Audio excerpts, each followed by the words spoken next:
El problema de nuestro consumidor es maximizar su nivel de satisfacción, que depende de los bienes X1 y X2 en las proporciones alfa y 1 menos alfa. Está sujeto a que la suma de los gastos sea exactamente igual a nuestro ingreso. Cuando nosotros decimos que la utilidad está así, X1 a la alfa y X2 a la 1 menos alfa, alfa nos indica en qué proporción la utilidad depende del bien X1. Y a su vez, el 1 menos alfa nos indica en qué proporción la utilidad total depende del bien X2. Esto lo vamos a resolver a través del método de Lagrange.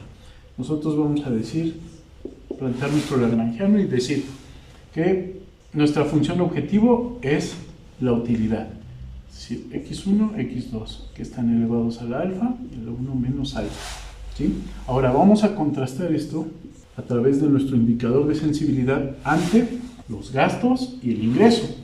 Vamos a decir el gasto en el bien 1 más el gasto en el bien 2 menos X1 elevado a la alfa, X2 elevado a la 1 menos alfa, menos la sensibilidad que tenemos ante un cambio del gasto del bien X1 menos la sensibilidad que se experimentaría ante un incremento en el gasto del bien X2 más la sensibilidad que podríamos tener ante un incremento en el ingreso.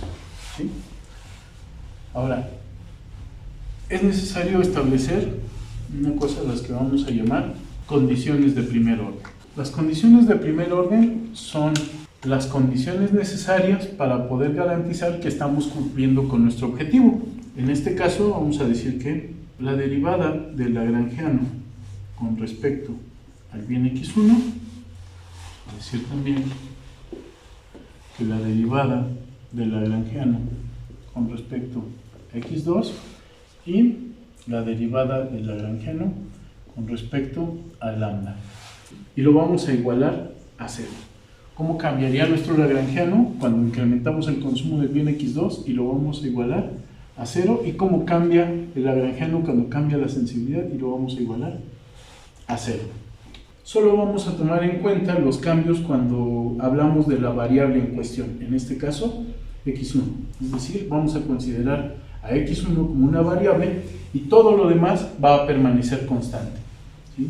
Es decir, X2 va a ser una constante, lambda va a ser una constante, el precio de X1 es una constante, X1 es una variable, lambda es una constante, el precio del bien X2 es una constante, en unidades de X2 es una constante, lambda es constante y el ingreso es constante.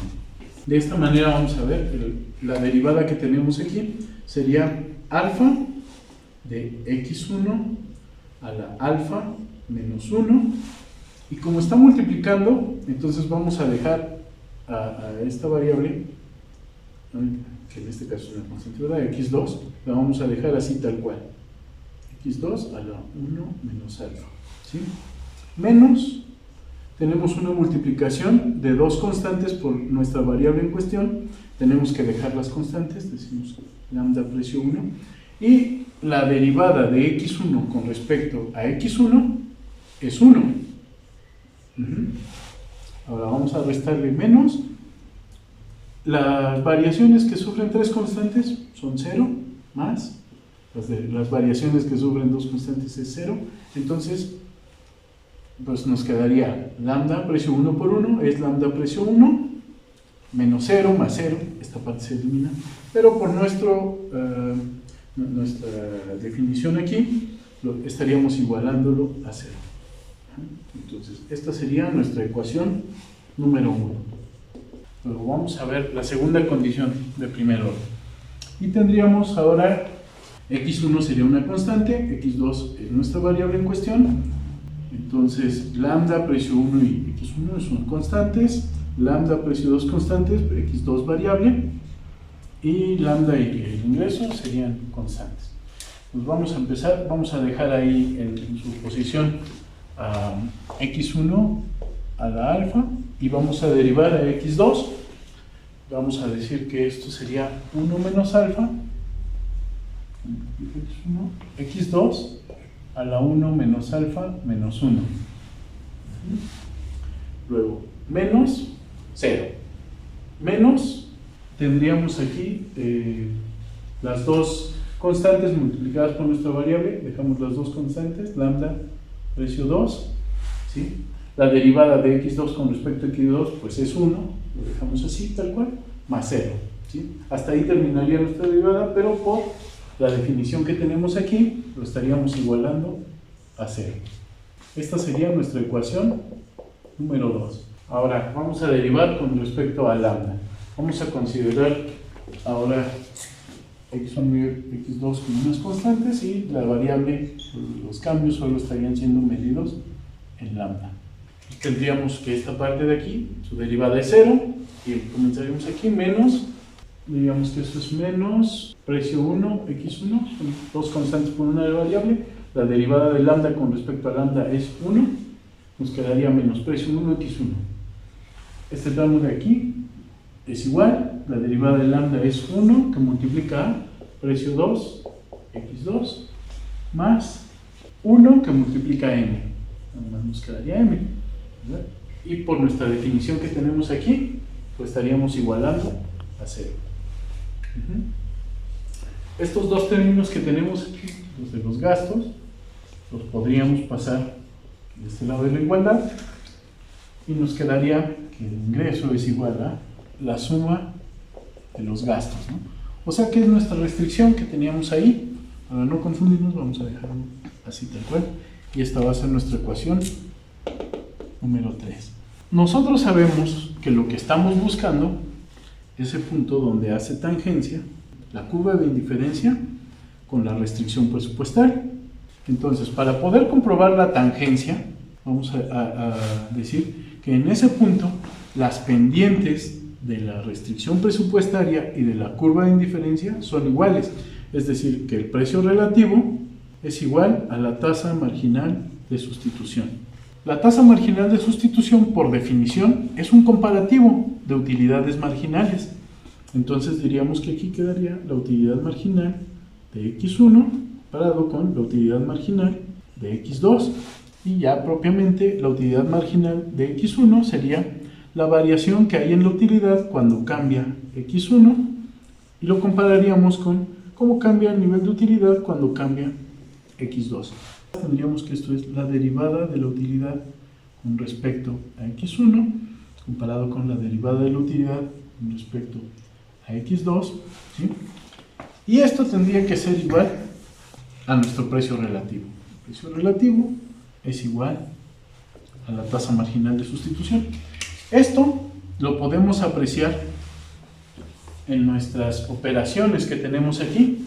Por ejemplo, esta parte de aquí corresponde a la derivada de la utilidad cuando cambia x1, es decir, que esto es la utilidad marginal del bien x1. Y esta parte de aquí es también la derivada de nuestra función de utilidad, pero ahora con respecto a x2, es decir, es la utilidad marginal de x2. Entonces, lo que tenemos que hacer es que de las ecuaciones 1 y 2, despejar y obtener las pendientes. Vamos a decir que tenemos nuestra ecuación 1, que sería alfa x1 a la alfa menos 1, x2 a la 1 menos alfa. Lo vamos a comparar con 1 menos alfa, x1 a la alfa, x2 a la 1 menos alfa menos 1. Y esto va a ser igual. Si nosotros tomamos este otro tramo de nuestra ecuación y lo pasamos de este lado, este valor sería positivo. Lo mismo sucede en este caso, si lo ponemos aquí, nos quedaría lambda precio 1 con lambda precio 2. Al hacer la división, lambda entre lambda se hace 1 y solo nos quedaría el término nada más del precio relativo. Entonces tendríamos aquí que esto es alfa x1 a la alfa menos 1, x2 a la 1 menos alfa. Tendríamos que esto está comparado con 1 menos alfa, x1 a la alfa, x2, este más 1 y este menos 1, nos quedaría solamente el menos alfa. Y esto sería igual a el precio relativo.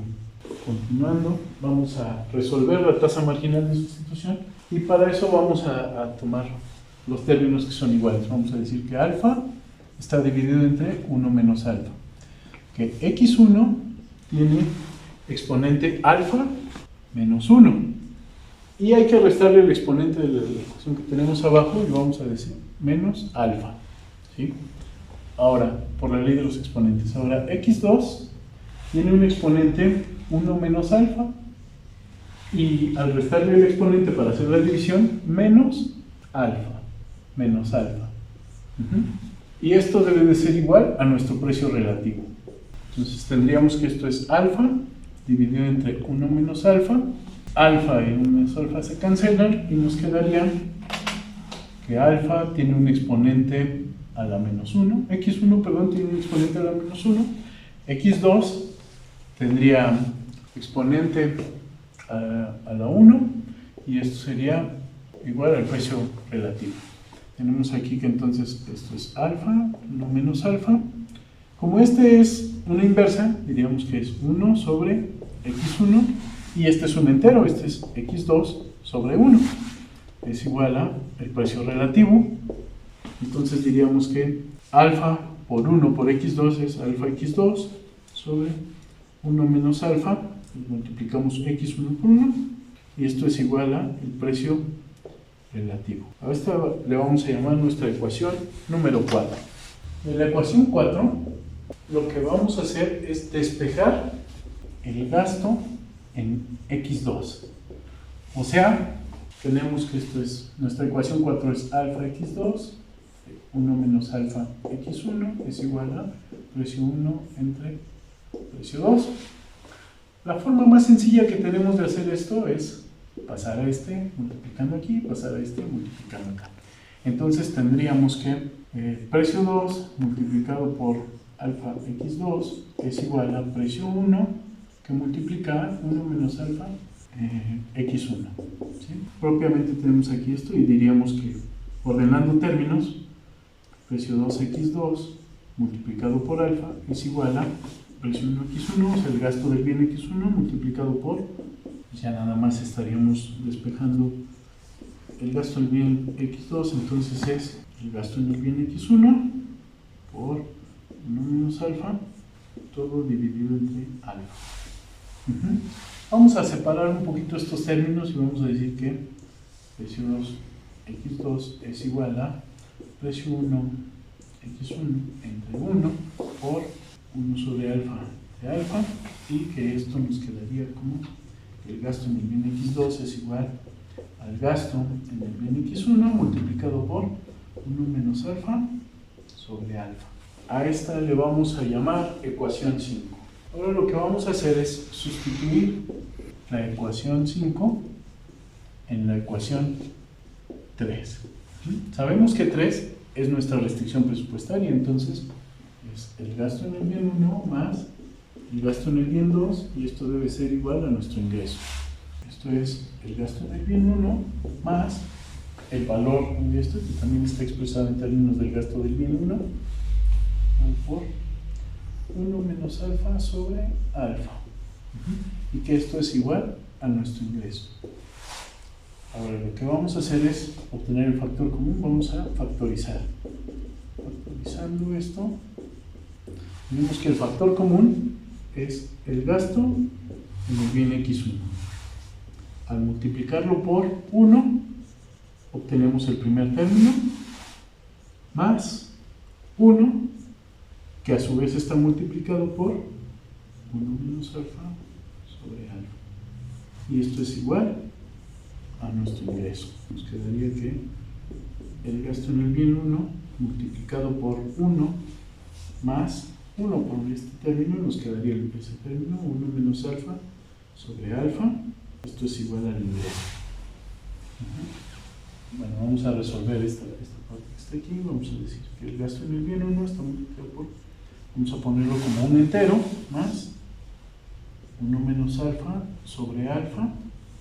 Y esto va a ser igual al ingreso. Vamos a continuar aquí. Y vamos a decir que para resolver esto tendríamos el gasto en el bien x1 multiplicado por, sacamos el denominador, que sería alfa, y luego multiplicamos cruzado. 1 por alfa nos da alfa, más 1 por 1 menos alfa, 1 menos alfa. Y esto sería igual a nuestro ingreso. Resolviendo esta parte, diríamos que el gasto en el bien 1 multiplicado por, dejaríamos alfa, y más 1 y menos 1 se cancelan y solo nos quedaría el 1 sobre alfa, y esto va a ser igual a el ingreso. Ahora vamos a pasar este término de aquel lado, lo pasaríamos dividiendo, daría que el gasto en el bien x1 sería igual a el ingreso dividido entre 1 sobre alfa. Vamos a hacerle la ley del sándwich. Vamos a decir que el gasto en el bien 1 es igual a el ingreso entre 1, y vamos a hacer que el gasto en el bien 1 es igual a m por alfa. Multiplicamos esta expresión. Y entonces el número de unidades del bien x1 es igual al ingreso multiplicado por alfa dividido entre el precio 1. Por simetría, x2 es igual a el ingreso multiplicado por 1 menos alfa dividido entre el precio del bien 2. Y entonces habremos encontrado que nuestra canasta se encuentra donde se cumple la condición de tangencia. X1 sería igual a m por alfa dividido entre el precio del bien 1 y m por 1 menos alfa dividido entre el precio del bien 2. Eso sería x2 óptimo. Y aquí estaría nuestra canasta que maximiza el nivel de satisfacción, ¿sí? O nuestra canasta